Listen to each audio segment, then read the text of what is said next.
pasaka tai yra džiaugsmas, nauji draugai, tavęs pažinimas ir atradimas, tavo talentų išskleidimas ir žinoma, patys smagiausi renginiai, pačios smagiausios diskotekos ir patys smagiausi prisiminimai, kurie išlieka ilgam laikui.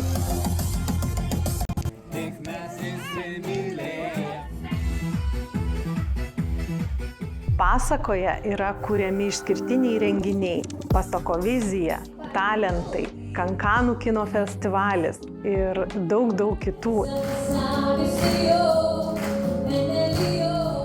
Dažnai tėvai klausia prieš leisdami vaikus, ar vaikui patiks, vaikas susidomės. Pas mus tikrai profiliuota yra nemažai veiklų, nuo stimo, pažinimo, judumo, sveikatingumo iki menų.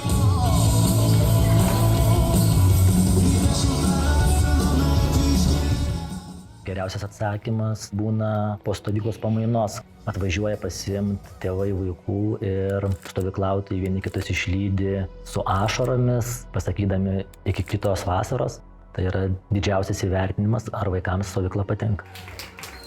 Mes laukiame vaikų, norime jiems sukurti ypatingą emociją ir norime, kad jie tai pajaustų.